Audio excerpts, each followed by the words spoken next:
Hey, what's going on, guys? What's going on this morning? Today I am up a little bit early. I'm about to get on an airplane, but I tend to talk about on this podcast anything that comes to mind. And the thing that came to mind today was this guy, Travis Scott. Travis Scott is a rapper who does this event called Astroworld. And Travis Scott's very famous, much more famous than me. And he's in a lot of trouble. And I've talked about Travis before, and I did a little update just to find out what was going on with that situation. And I had some thoughts, and I saw some things that really disturbed me. So first of all, I want to say good morning to everybody who just popped in. That's the first thing I got to do. You're more important to me than Travis Scott. But let me just dig into this. So give me a yes or no if you heard about the Travis Scott situation with Astro World, if you've been following any of it or what's been going on. It's pretty unfortunate. It's crazy. I want to say, what was it? 8 people died or 9 people? I can't remember. One of the two. And there's a 9-year-old boy who's in a coma right now. And a lot of people are asking the very legitimate question of, would you send a 9-year-old to a Travis Scott concert? The answer is no. I have an 11-year-old, and if she was to come up to me and say, I want to go to a Travis Scott concert, I'd be like, hell to the no. Even accompanied, but then again, hey, parents make their own decisions, and it is what it is. I'm not judging those parents, but maybe I am. I don't know. But anyway, here's the deal. All right, so I was thinking about Travis Scott, and I was reading in USA Today, and what I was curious about is I'm always trying to understand America and the racial dynamics, right? The thing about hip hop is an interesting sport where I would call it a sport today. Hip hop is an interesting sport because it's one of those things where they can trick you into thinking that you're not black. Is there no sound? Can you guys hear me? Let me know if you can hear me. Okay. Can you hear me? If you can't, let me see. Can you guys hear me? Okay. Let me know if you can hear me. Give me a yes or no. Oh man, I hope we don't have an audio issue. Let me know if you can hear me. Give me a yes in the chat if you can hear me. Okay. All right. Okay, good. Thank you. I needed that. I saw somebody said that they can't hear me. And I was like, oh, what's going on? Is my microphone not working? So maybe your audio is not working. All right. So here's the thing, right? So with Travis Scott, and it reminds me of how hip hop is, one of those things where you can go into that space as a black man and really get to the point where you think you're white. Like you think you can get away with whatever white people get away with. You think that you're not black anymore because you've been given a special pass, right? You are, and those of y'all who follow me, you know this stuff because we analyzed this. Last night in the book club, we were reading Black Labor, White Wealth, where Dr. Claude Anderson gives you the whole history of why black entertainers are seen differently from other black people, why black entertainers are given a special pass because you make white people happy and comfortable. And if you go to an Astro World concert, let me just tell you, you're going to have to work real hard to find a group of black people at an Astro World concert. So here's the deal. So, the thing about these special sports, these special Negro passes that some black people get is that they can trick you into thinking like, okay, I'm white. I get the same privileges as white people because white people are pretty cool. They're treating me well. I'm not black. I'm OJ.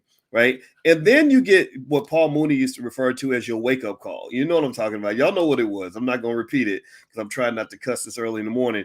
But y'all know it was we're going to call it the Paul Mooney wake up call. Shout out to Paul Mooney. And then you realize, no, you were black all along. You just got a special pass. And so you thought you were passing for white. And so with Travis Scott, I really wondered, I was real curious to just see, okay, how much progress racially has America really made, and how are they going to respond to this? And are they going to kind of lynch him in the media? That's what I was looking for. You always look for the media lynching, and I understand it. I've experienced a little bit of a media lynching. I've had times where, like, for example, when I simply ask, why does Lizzo feel the need to promote obesity when so many black people are dying from obesity, and to simulate sucking a man's penis on TikTok in front of children in order to get a record deal. And I wasn't talking to Lizzo. I was talking to her record label. But either way, white media went hard. They went hard. This guy's a sexist. He's this and the other. So I guess you're a sexist if you in any way defend the honor and integrity of black women. If you want black women to be complete hoes all the time and to be completely disrespected, then that makes you somehow a modern man. Well, I'm not that modern. I'm old school, and I believe that the black woman is precious, and I don't think you should have to twerk and suck a penis in order to get a record deal. I don't know, but maybe I'm the crazy one. Who knows? Anyway, so I've seen these lynchings up close. And it's very fascinating to see how quickly they will turn on you, particularly when you have put white people in danger. And most of the people that went down at that Travis Scott concert were white. There were, again, the little black boy. I did see that. Also, there were some brown people in the group. And my heart goes out to everybody. And I was really just kind of curious, like, how's this going to play out?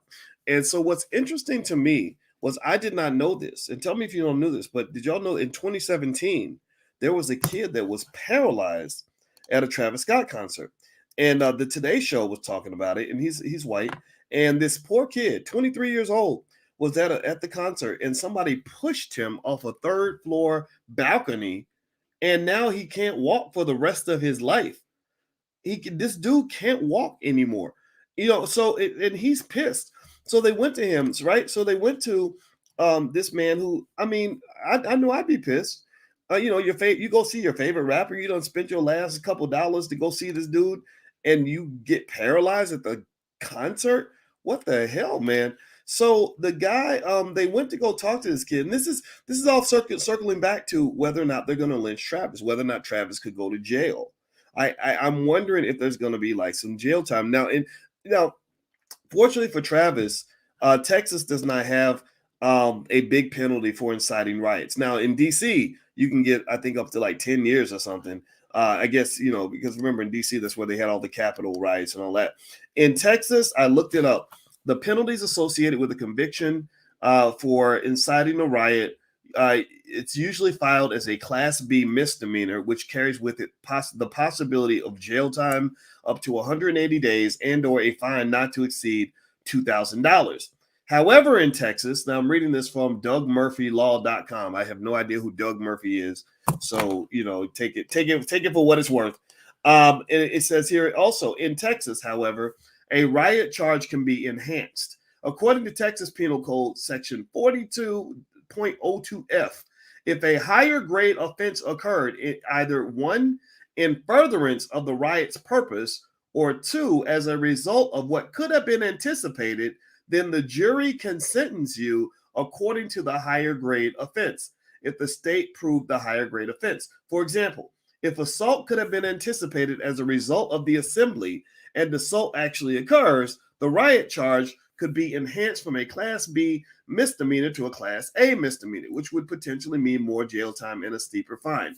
So that anticipation piece is what's really interesting, because if you pay attention in the media, what you'll notice is that they're using language where they're referring to this idea that they have that they sort of warned Travis and his team that this could happen. That they were like, look, this is a problem and this could be an issue. So you got to make sure you're, like, we're worried about this, right?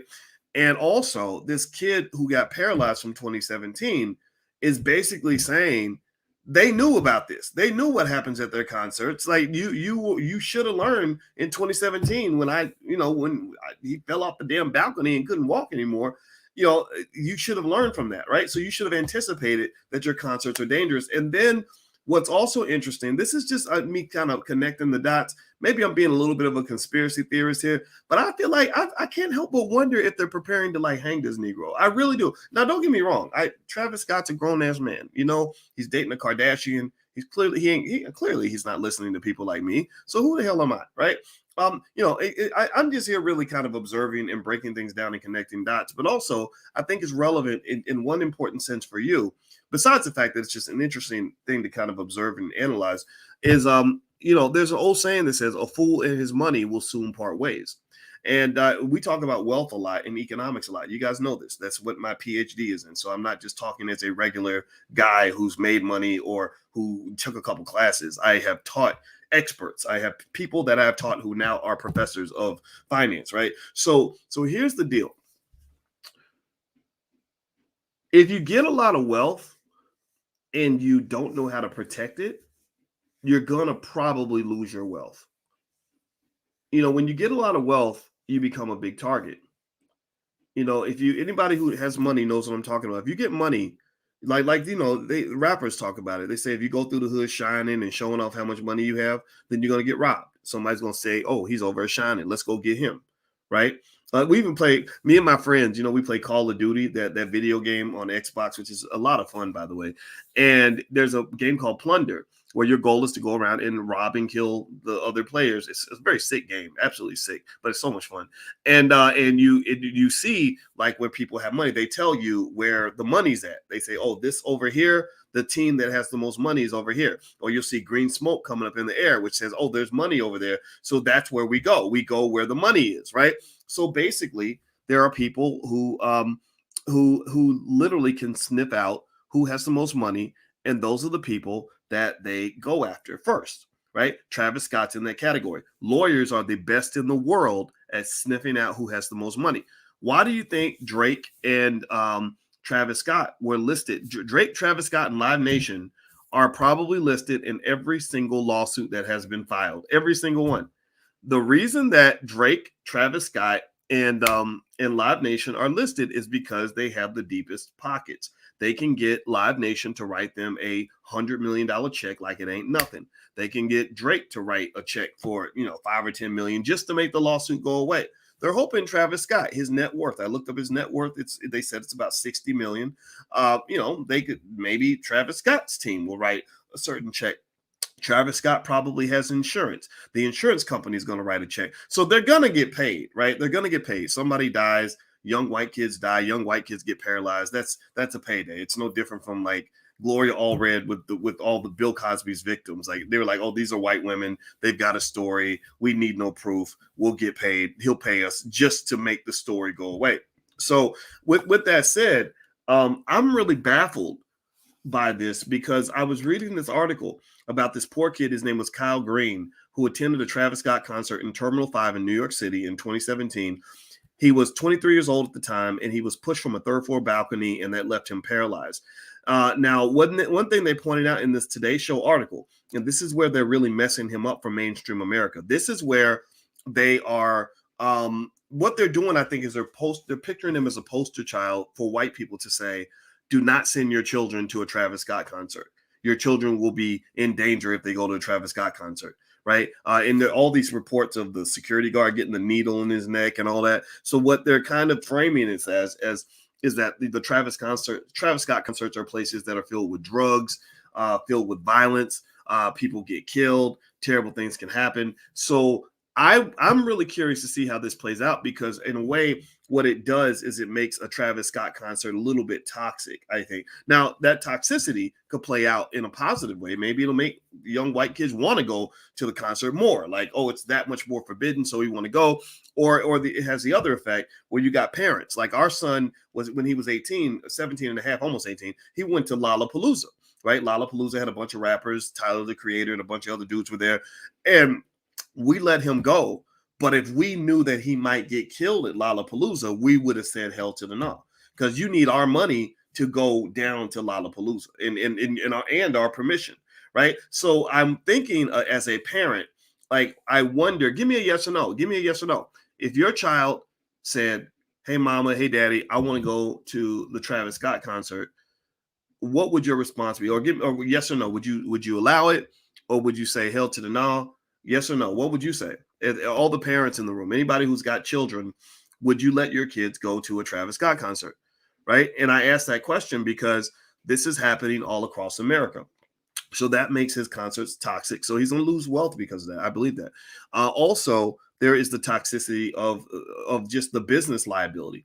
The question becomes, think about this. Every time you do an event, there's always an insurance conversation. There's always a conversation about risk, right? To the chance something's going to pop off, the chance that, the venue's thinking, "Well, God, what's the chance that somebody might die in my club?" Right? You don't want that. You don't want that stigma on your club. You don't want that liability. A lot of insurance companies, I imagine, would probably say, we don't know if we want to insure this. Or they might say, we'll insure you, but it's going to cost you so much money that it becomes cost prohibitive. So I'm really curious to see what the business model is for the Travis Scott brand going forward after this is over. And also what was confusing to me was as I was reading the story about this poor kid, Kyle Green, who got, paralyzed at the concert, is they said that, and his voice matters. Like right now, I mean, he's on today.com. So the Today Show is talking about this dude, and every white parent in America is watching this saying, oh my God, I wouldn't want this to happen to little Chad or, baby Brittany, right? So they're all scared to shitless over this. And he said that he was extremely upset and sad for the families. And he said also he was surprised that Travis had not learned from his earlier concerts. And then also they pointed out some of his lyrics in a 2018 song called Stargazing from his Grammy-nominated album Astroworld. So remember, they give Black people Grammys. The crazier your music is, and the more toxic, I guess, the more they love you. I have no clue. I can't even, whatever. Here's what he said. He says, and it ain't a mosh pit if it ain't no injuries. I got him stage diving out of the nosebleeds. So Travis in the lyrics, again, with this whole like I don't give a fuck, kind of mindset that I guess hip hop's encouraged to have, he's literally kind of incriminating himself in a way, if you ask me. But then again, since when did you do not have rappers that would literally rap about like stuff that could get them locked up? Like I think there's dudes right now on trial on Fed RICO charges because they literally confessed on the entire album. I'm sorry, if I ever kill somebody, you ain't never gonna hear about it. I ain't never gonna do no podcast about a guy that I shot the other day because I ain't trying to I ain't never trying to have that much street credibility. Y'all will never know if I ever have to kill anybody. Just me and my woman gonna bury the body and kind of keep it moving. But here, so he's literally saying that he wants injuries at his concert. He's also saying I got him stage diving out of the nosebleed. So that's kind of a claim to fame. And you can't tell me. I don't know. I'm not a lawyer. But I wonder what lawyers are thinking in terms of whether or not this is going to appear in court. I wouldn't be surprised at all if these lyrics are used in the court of law to say this dude, it wasn't just inciting a riot on the night of by continuing to perform after people were dying in the crowd. I'm not going to assume he knew about it. Maybe he didn't know, right? But on top of that, the brother was rapping about like people diving out of the nosebleed section, like, and somebody got paralyzed at your concert from falling out of the nosebleed section. I don't know. Again, maybe I'm the crazy one. Maybe this is what the world has become. I have no idea. And if somebody says Travis Scott makes trash music, I don't even know enough about his music to know. I listened to a little bit of it. I was like, okay, yeah, it's par for the course. See, remember, I've been a hip hop fan for a very long time. So I've watched the evolution of hip hop, literally going back, to when hip hop was used to actually make Black people better. And then it just sort of turned into this horrible toxic thing, which I actually think that was a CIA operation. I believe that they deliberately took hip hop. They saw how music was changing Black people's mindset, and it was actually making Black people more empowered and made Black people want to learn and become politically active and intelligent and all that, right? And then they flipped it into something that would make Black men engage in criminal behavior so that they would go fill up the prisons. And it's working. It's working like a charm. Remember, I told you guys 200 rappers died in the last year alone. Did y'all know that? 200 rappers have died in the last year alone. 200. That's a lot of rappers. That's a lot. When I heard that, I said, whoa, I couldn't believe it. I called Alicia. I said, did you know 200 rappers died? I don't even believe it. I had to watch the video where they played a music clip of every single rapper. Most of them were pretty talented. All of them did. Most of them were very young. These are your young warriors. These are your young soldiers. They're killing your soldiers because they want you to lose the war. Right? If I want you to lose the war, I'm gonna kill every soldier you got. I'm gonna try to abort them before they're born. I'm gonna try to miseducate them when they're little. I'm gonna feed them a bunch of garbage media their whole life. I'm gonna train them to be a white supremacist so they'll point the gun back at you. And then I'm gonna give them some music that's gonna encourage them, on a subconscious level, to go out and engage in criminal behavior that will end up leaving them dead, on drugs, or just worthless to the community. So you can think that's not true if you want to. You could think that I'm just running my mouth if you want to, but all you gotta do is look around your damn community and look at how many doped up, like uneducated, lost brothers are out here that will grab your daughter, get her pregnant, give her an STD, and bounce to the next woman. Seriously, like this is a culture now, right? The men don't love the women; they don't want to marry them and all this other stuff. I'm not saying all of them. I'm not saying everybody, but a lot of the men don't. They're like, we don't respect women. Women are hoes. Just give me some pussy, and I'm gonna keep it moving. And that's kind of the mindset. That's all coming from the music, because the music is the backdrop to the culture. The music shapes everything. Every revolution has a soundtrack, right? When we were at the All Black National Convention and the vibes were super high and everybody was like loving each other and everybody felt good, the music was part of what drove that, right? The song was, I got mad love for you. I got mad love for you. And they were talking about black love and black people loving each other. And everybody's like, I love you too, right? The energy was high because the music was on a high vibration. So if the music is death music and death culture, like let's all get high together and go murder each other and go get women, go stick our penis in any toxic waste dump within a 100-mile radius. Well, then people are going to buy into that. Let's go find the nearest white man so we can give him all of our money so we can buy some Gucci bags off of him or whatever, right? Like this culture does play a part in the development of your people, particularly your men, but also your women as well, right? It changes everything and everybody, but you have to be able to see things from a different perspective to understand that. Like if you're 25 years old, you're not going to get it because you don't know any better. You've never seen what a black community looks like when black people love each other. Like you've never seen what a community looks like when you have a lot of two-parent households. You've never seen what a community looks like when a lot of black people are very educated and striving to do better things for themselves. You only see love and hip hop. And if you watch Love and Hip Hop, which is very sad to me, it really breaks my heart because the Love and Hip Hop is basically the product of the crack era, right? When they put all the crack and everything in the black community. And if you watch that show carefully, you'll notice most of those young people in Love and Hip Hop, they have these dysfunctional relationships. They come from broken households, like with one parent. And a lot of times they have a story. They usually have a traumatic story, like being black and being traumatized go hand in hand. Right? Like there's almost like a belief that if you're not traumatized, then you ain't really black. Right? So they'll tell a story. My daddy went to prison when I was a baby. My mama was hooked on drugs. Now my mama came back around, after I was 30 years old. Like think about this. Give me a yes or no. If you've noticed, like that's a common, consistent theme, right? So then when people like me come along and say, no, black people are supposed to be better. Like we can do better than this, right? We can fix these things. People start thinking that, people like me are uppity. Like, oh, you're uppity. You think you're better than everybody else. What you talking about? Two-parent households. That's not realistic. What you mean education? That ain't realistic. And if you even look at the way like some of the kids like will tweet, and it's like jump, like the words are like just all over the place. It's because white people got a hold of you when you were little, and they put you in a public school, and they deliberately made sure that you got the absolute worst education they could possibly give you because they want to keep you stupid and controlled. They want to keep you as ignorant as possible to what's happening in the world, and that's kind of the world you live in right now, right? So really, now that was a little bit of a deflection, or not deflection, but I swerved a little bit off of the whole core issue of Travis Scott, but that's what we do. The goal is to not talk about just him and his life. It's really talk about how this fits into the context of what's happening in your community. So what I would say is that here's what I think. I think that Travis could end up facing some criminal charges. I think they're going to start talking that way pretty soon. I think that he's been made into kind of a pariah in the minds of white people, like public enemy number one. I think they're gonna do a Willie Horton on him. If you remember, Willie Horton was like a black man. They boosted up as like the poster child of everything terrible and black. I think he's gonna end up losing a lot of money. I think he might lose every penny he's got. I really do. I mean, I think 8 people died. Like, how much is a death worth? Right? You might get a jury that says, he should pay $100 million for every person that died. Right. And I know you got the insurance and I know you got Live Nation and all that. But Travis and Drake, I bet you that their people are probably very concerned about them being targets of the lawsuit.